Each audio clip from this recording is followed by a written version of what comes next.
sëñ Saliou daf mel ni baatin dugg na ci sa kàddu gi de. ñee wax waxtu wi mu mel ni suba sax jàppoon nga ni dañ naroon a. waaye yàlla mi.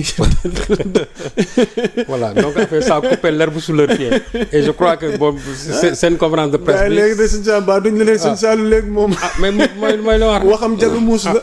mu doon de. li olof di naan mujj gi kilifa gi say kàddu jalu muus la de.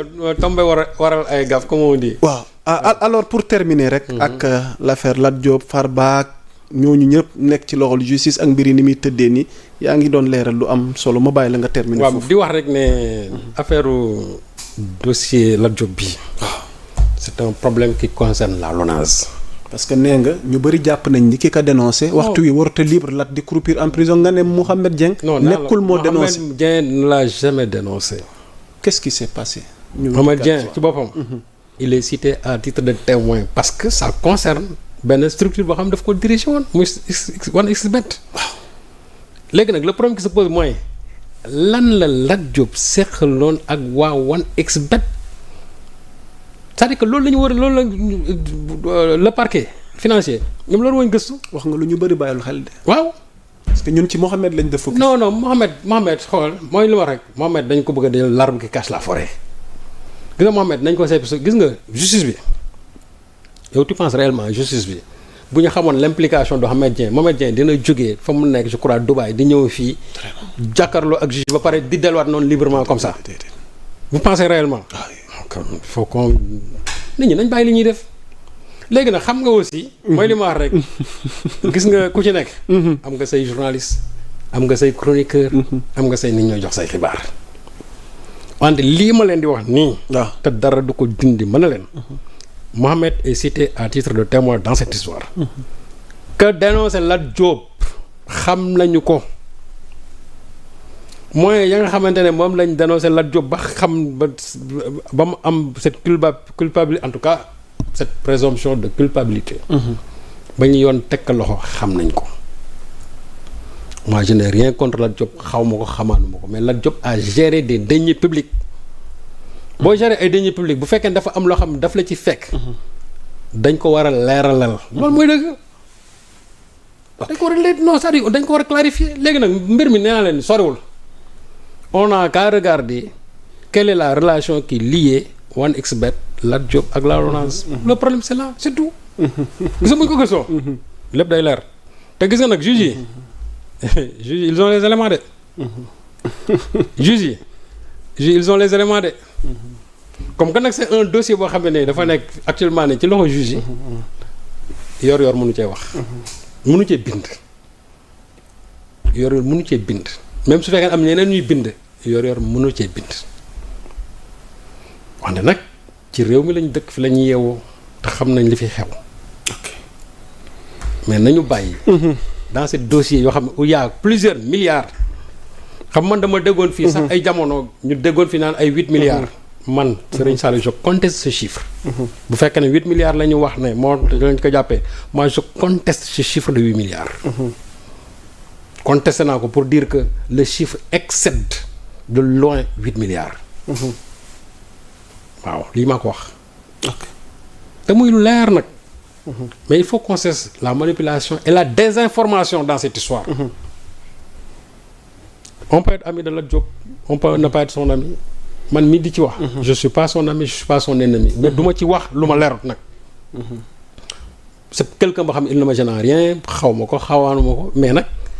man je suis concerné par sa gestion parce que il a géré des deniers publics or moi je fais partie du public. donc sooy gérer man kiy gérer ses deniers personnels.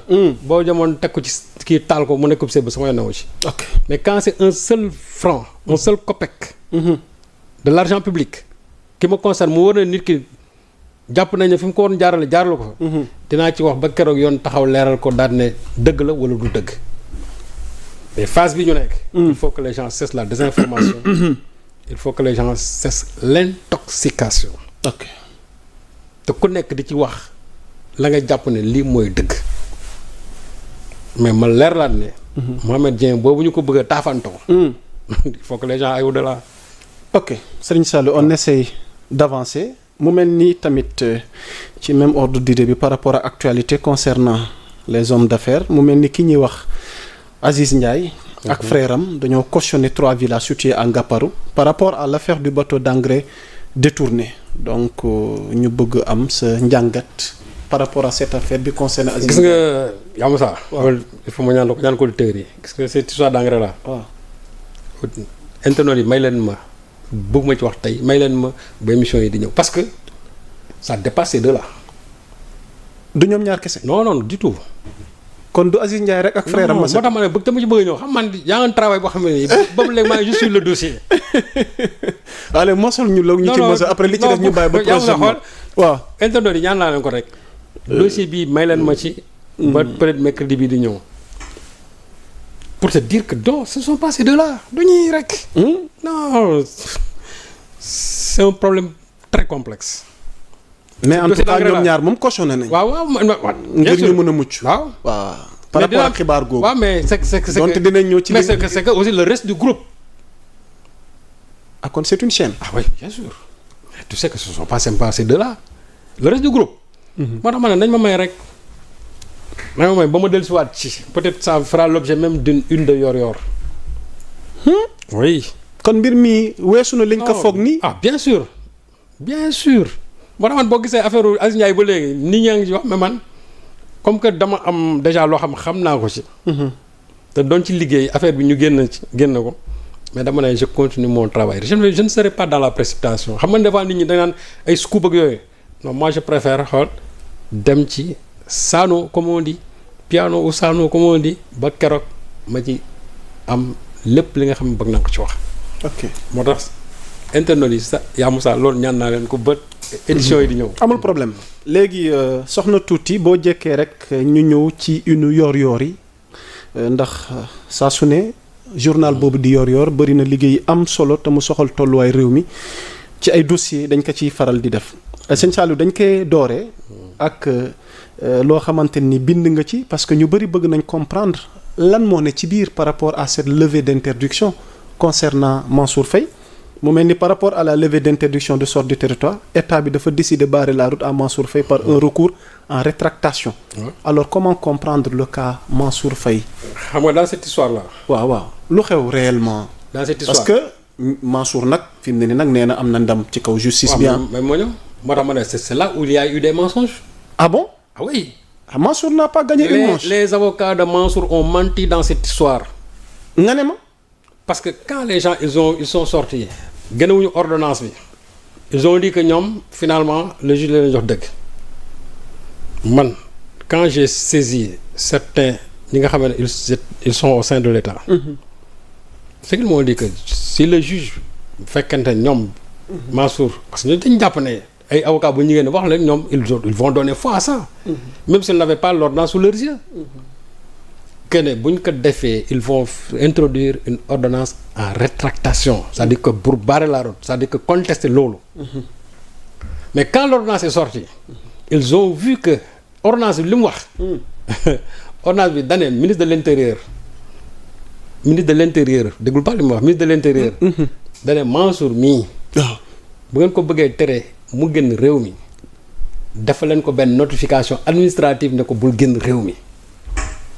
juge wax ku ne génnal réew mi de lii la ko juge yi wax te loolu moo nekk ci ordonnance bi yaa Moussa ordonnance bu mu génnee ba léegi ordonnance bu mu di génnee ba léegi da nga cee dégg dara. waaw ci laa bëggoon a ñëw. déggoo ko xamul tax. parce que man maa ngi doon xaar ci lendemain bi mu gàddu saagam. waaw mais xamul tax doo ko dégg. parce que boobaak léegi.